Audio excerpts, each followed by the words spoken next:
how to brew on a budget. We recently made a little video about how to get to grips with an espresso machine, which is probably one of the most expensive pieces of kit that coffee lovers can invest in. We also thought it would be a great idea to look at the opposite end of the scale at brewing coffee with pieces of equipment that cost very little money and that you might even pick up in charity shops and jumble sales and second-hand shops. Looking beyond the world of espresso, there are lots of different ways that coffee can be brewed at home, often using items that you can pick up very cheaply indeed, often for a few pounds. And I've gathered together a collection of things that I have picked up at second-hand shops and charity shops over the last couple of years. Fairly obvious that I'm a bit of a hoarder and that I do have a great pleasure picking up some of this stuff. It's been very interesting for me because it's taught me different ways to think and enjoy drinking coffee. All of these things came from charity shops here in East Lothian for the most part. I've got a selection of Moka Pots that we will look at more closely today. We've got cafetieres, we've got lovely little cups and saucers, all super dinky and retro looking. Things to keep your coffee warm. This vintage flask, £2.50 from Gulland, Bethany shop. Absolutely amazing, keeps it hot forever. Milk steaming jugs, which you need to get your texture of your milk really good. I've got a fun little storage jar here. This is probably my favorite, 50p, a scoop. Why is a scoop so fun? No idea, but it is. A Moka Pot shaped like a chicken, Italian design at its best. This is one of my favorite purchases, a hand grinder, £1.50, zero waste in Dunbar. Using a thrifted Moka Pot allows you to focus your expenditure on coffee beans rather than on an expensive piece of machinery that will brew them for you. A Moka Pot will create a style of coffee that is very close in many ways to espresso, a little bit less bold, a little less concentrated, but still very much associated with that Italian style of drinking coffee. These are actually fairly cheap to buy, but because they've been so popular, they've been on the go since the 1930s, so many people have them in their houses. You find them very frequently in charity shops because people have given one as a present and they've never quite got to grips with it and they've decided to pass it on. I would say, I think these that I have here range in price from £2 to £9, so they can be bought very, very cheaply indeed. And they're such a pleasure to use. I remember my sister having one when I visited her when she started uni in the late 70s, and I thought, that is the most exciting and sophisticated thing I've ever seen. And when my girlfriend bought me one when I was 21, I thought, I've really joined the club. Another reason they turn up reasonably frequently in charity shops is that they do require a little bit of careful attention to technique to get the really good results from them. They can be associated with making a coffee that's very bitter and harsh, but the type of speciality coffee that we serve at Steampunk, which is lightly roasted, can be made delicious using a Moka Pot. And we will show you how to do that in this video. Stovetops or Moka Pots can be used on a number of different hob types. Most commonly, I think they work best on an induction hob or on a gas flame.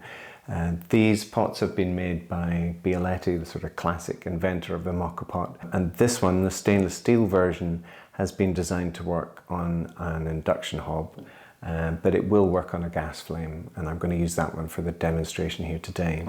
The classic hexagonal shape is more for use on an electric hob or on a gas flame, but I would say that electric hobs are less easily controlled, so the gas option works just a little bit better.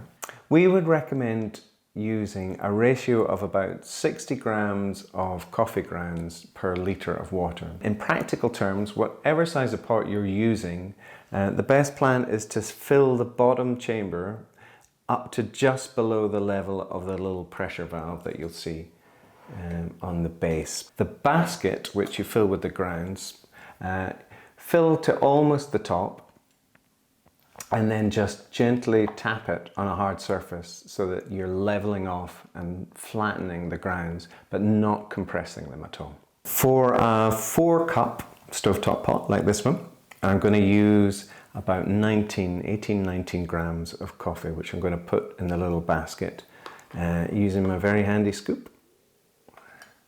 And I'm using the set of cheap scales to weigh them. You always get a little bit flowing everywhere, but we can take care of that in a moment. So just take the basket and gently tap it to level those beans off. And it helps to have something to pop those into while you're getting the water into the chamber. For lightly roasted beans that we roast at Steampunk, I recommend a brew temperature of 100 degrees. We're going to put hot water in the bottom chamber. So you're filling to just below the level of the little pressure valve, but I'm weighing because it makes that super accurate, just 200 mils. You really need a cloth at this stage just to get to grips with the bottom of the pot. And pop that in there.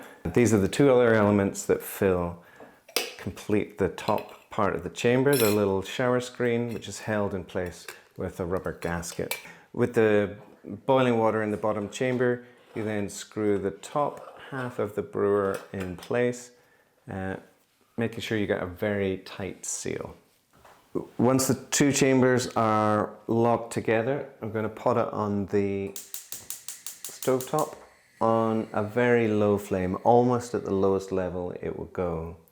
And I'm going to use a little timer just so I can understand how long the brew is going to take. I would also recommend leaving the lid of the brewer open so that you can watch for the coffee starting to emerge from the spout. On a brewer of this size, you can probably expect to wait about 90 seconds before the coffee begins to flow. You want the coffee to flow nice and gently out of the spout.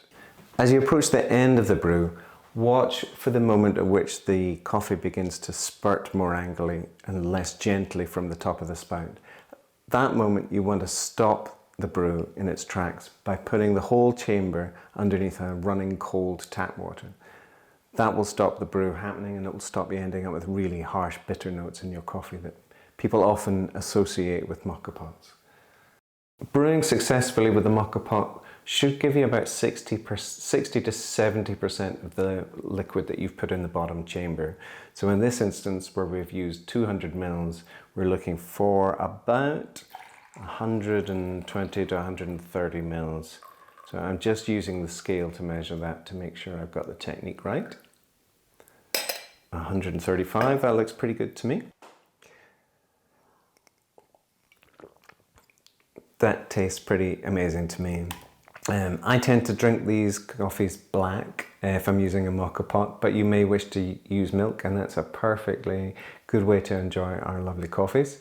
We made a little video previously about using a cafetiere, another one of our charity shop stars, to froth milk. So if you want to check that out, we'll include a link down below, and you can froth up some delicious milk, add it to your lovely Moka Pot coffee and enjoy.